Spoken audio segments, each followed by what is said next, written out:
नमस्कार साथियों, आज हम सीधे विषय पर आते हैं। पिछले वीडियो में हमने कहा था कि खुशियों का हार्मोन, खुशियों का अपना विज्ञान। तो उसी श्रृंखला में 4 हैप्पी हार्मोन के बारे में बात किए थे। तो डोपामिन के बारे में हम वीडियो बना चुके हैं, आप लोगों का बहुत अच्छा रिस्पांस आया है। आज हम सेरोटोनिन के बारे में बात करेंगे।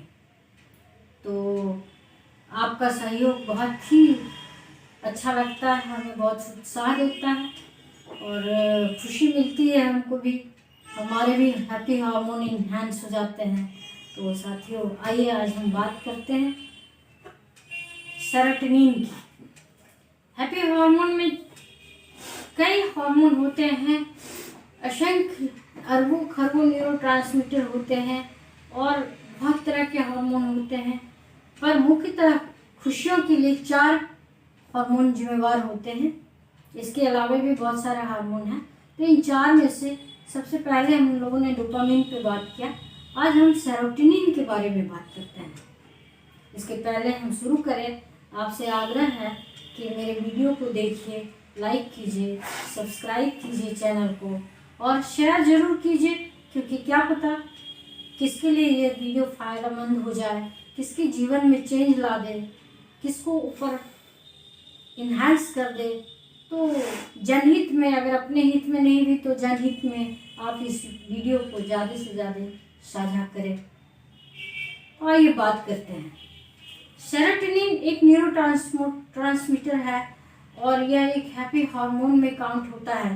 हैप्पी हार्मोन में काउंट होता है क्योंकि सेरोटोनिन हमारे मूड को स्टेबलाइज, एक बैलेंसिंग हार्मोन है, हमारे मूड को संतुलित रखता है, स्टेबलाइज रखता है कि कितना खुश होना चाहिए हमें, कब खुश नहीं होना चाहिए, क्योंकि हर समय आदमी खुश भी नहीं रह सकता है। अगर वो एक ही तरह के स्टेट में रहता है तो वो तो फिर असामान्यता हो जाती है, असामान्य व्यवहार दिखाई पड़ने लगता है। तो सेरोटोनिन हार्मोन क्या है साथियों, कि यह हमारे मूड को, हमारे व्यवहार को संतुलित रखने में बहुत मदद करता है और सकारात्मक विचार के लिए, पॉजिटिव मूड के लिए जिम्मेवार भी रहता है।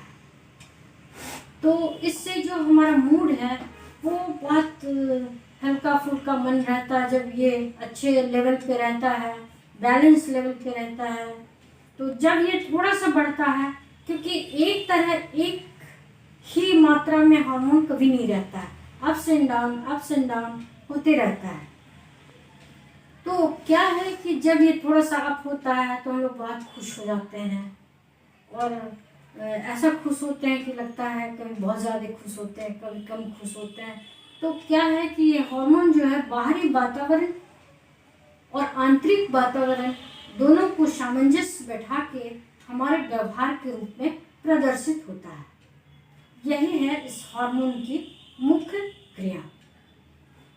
यह हमारे मूड को इन्हांस रखता है, फील गुड कराता है, सारे एक्टिविटी जो हमारे हैं उसमें हमको ओरिएंटेड रखता है कि हम संतुलित होकर काम कर सकें और खुशी मन से काम कर सकें। तो अक्सर आप देखते होंगे भरमार है, सैकड़ों हजारों चैनल है जिस पर कि आजकल इस विषय में बात होती है। सबों में 3 बातें कही जाती हैं, आप ये खाइए, आप वो खाइए, आप वो खाइए, एनहांस हो जाएगा।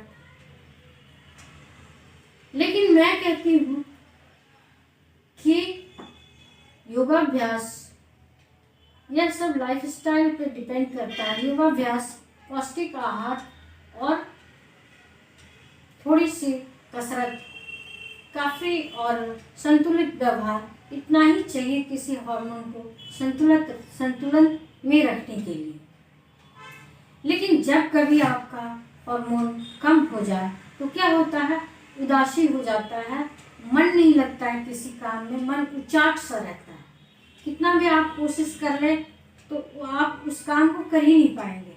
जैसे कि आप देखते हैं पढ़ने, खास करके स्टूडेंट के बारे में बोल रही हूँ, विद्यार्थियों, स्टूडेंट्स, बच्चों के बारे में कि वो खास करके जो वो अभ्यर्थी होते हैं ने कोई भी एग्ज़ाम, कॉम्पिटिटिव एग्ज़ाम के लिए जब तैयारी करने जाते हैं तो आप देखते होंगे कि बहुत कम बच्चे सफल हो पाते हैं। कारण यही जादुई हार्मोन है।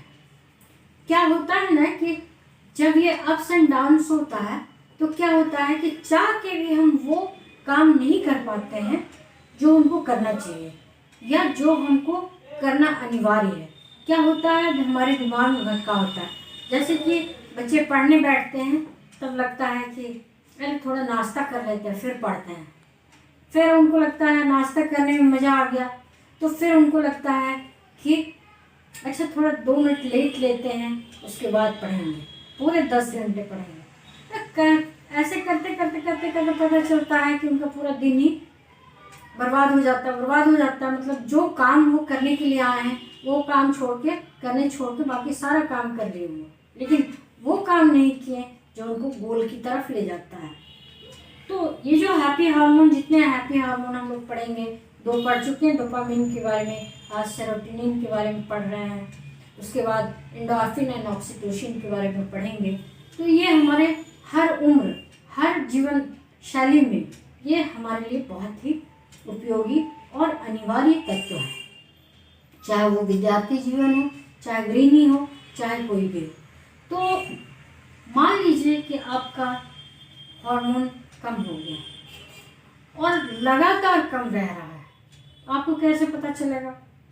क्योंकि इसका कोई पर्टिकुलर ब्लड टेस्ट वगैरह नहीं है जिसको कि आप टेस्ट करा के, ये मनोवैज्ञानिक, ये चिकित्सक, मनोचिकित्सक द्वारा समझा जाता है। लक्षणों के आधार पे बातचीत करने के बाद, हिस्ट्री टेकिंग के बाद वो माना जाता है, समझा जाता है और वो डायग्नोस करते हैं कि हाँ फलाने हार्मोन की कमी है या अधिकता है। तो कमी होने से जैसा कि हमने बताया किसी काम में उत्साह नहीं रहेगा, वो काम आप नहीं कर पाएंगे जो आपके लिए ज़रूरी है, गैर ज़रूरी काम आप कर लेंगे, लेकिन जो आपके लिए ज़रूरी है वह काम या जो गोल निर्धारित के लिए ज़रूरी है वो काम आप नहीं कर पाएंगे।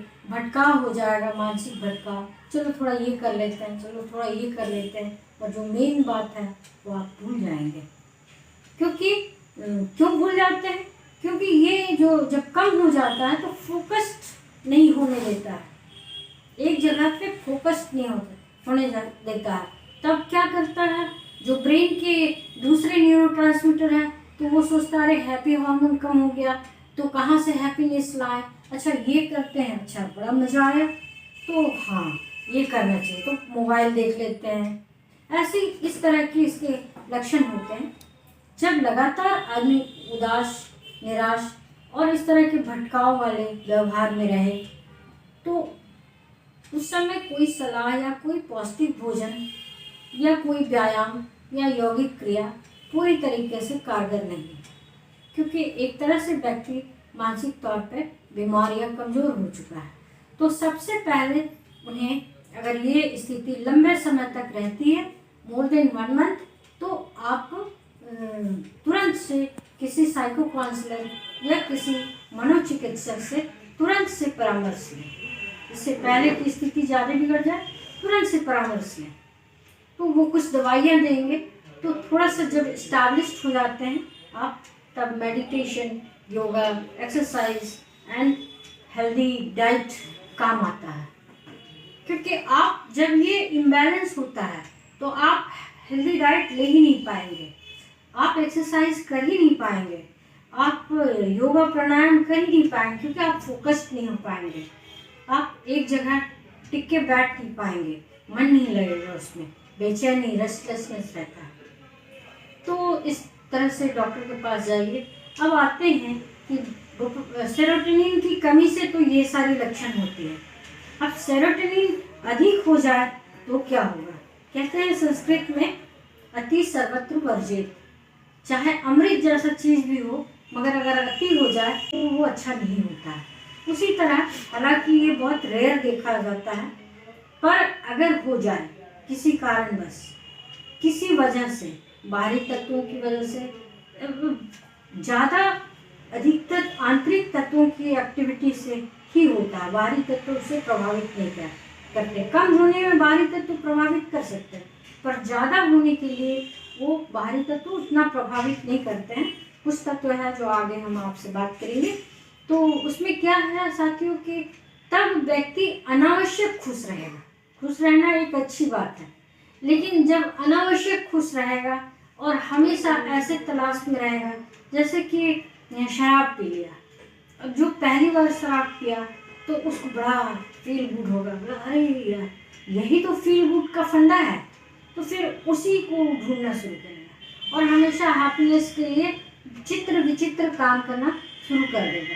तो ये जब बढ़ जाता है तो आदमी, और इसके बहुत ज़्यादा बढ़ने से मानसिक विकृतियाँ और सिजोफ्रेनिया जैसे लक्षण भी बढ़ने लगते हैं, उत्तरोत्तर ये बढ़ते जाता है। तो ऐसे समय में भी जब देखें अपने आसपास की कोई आदमी बेवजह हंस रहा है, बेवजह दुख की घड़ी में भी वो गंभीर नहीं हो रहा है, या वो प्रतिक्रिया व्यक्त नहीं कर रहा है जो सामने की समस्या या परिस्थिति से रिलेवेंट है, संबंध है, तब उसमें लगता है कि व्यक्ति का सेरोटोनिन हार्मोन बढ़ गया है और हमेशा बेवजह खुश रहेगा, बेवजह हंसेगा, बेवजह मुस्कुराएगा। तो बेवजह हंसना भी बहुत गंभीर बात है। आप लोग महाभारत में सुने होंगे कि द्रौपदी की एक हंसी महाभारत युद्ध करा दिया। तो कोई भी चीज़ असमय और अधिक हो जाने से अच्छा नहीं होता है। तो ऐसी परिस्थितियां भी जब आपको लंबे समय तक अपने परिजनों में या किसी परिचितों में देखें तो उन्हें तुरंत सलाह दें कि वो किसी साइको काउंसलर से मिले और या फिर किसी मनोचिकित्सक से मिले और फिर उनकी गाइडलाइन लें। फिर बाकी सब तो आपका वो 3 फंडा तो हर हार्मोन जीवन के हर एक लाइफस्टाइल, हर एक क्रिया प्रतिक्रिया प्रक्रिया में ज़रूरी है। पौष्टिक खाना, एक्सरसाइज, मेडिटेशन, ये तो हर एक पहलू में आवश्यक है और उपयोगी है। तो ये तो मैंडेटरी है। तो लेकिन मैंडेटरी वर्क करने के लायक अगर हम या जो पीड़ित हैं वो हो पाए तभी वो कर पाएंगे। तो इसके लिए आप अगर ऐसे अपने आसपास कुछ लोगों को बहुत उदास देखते हैं या अनावश्यक हंसते हुए देखते हैं, बेवजह खुश होते हुए देखते हैं, अपने आप में खोया हुआ देखते हैं, तो तुरंत उन्हें साइको काउंसलर या मनोचिकित्सक के पास ले जाएं और उनके मार्गदर्शन में आगे की प्रबंधन करें, उनके व्यवहार का प्रबंधन करें, उनका सलाह लें। और फिर ये तो 3 काम तो ज़रूर करना है, हर एक में करना है कि पौष्टिक भोजन लेना है, आपका एक्सरसाइज करना है और योगा मेडिटेशन, ये सब सप्लीमेंट की तरह होता है। कभी कभी ये मेन कोर्स भी होता है, इसी से ठीक हो जाता है। तो परिस्थिति और लेवल के अनुसार इसका प्रबंधन होता है। तो आज के लिए साथियों इतना ही काफ़ी है। एक बार फिर से आपसे आग्रह करेंगे कि हमारे वीडियो को अधिक से अधिक देखिए और ज़्यादा से ज़्यादा लोगों में साझा कीजिए, क्योंकि मेरा जीवन का यही लक्ष्य है कि हम मानसिक स्वास्थ्य के लिए लोगों में जागरूकता फैलाएं। इसीलिए मेरा टैगलाइन है, दोहराती हूँ, आसान भाषा में मनोविज्ञान, आपके जीवन का समस्या का समाधान, आपके जीवन का समस्या का समाधान, यही है हमारे जीवन का अभियान। धन्यवाद साथियों।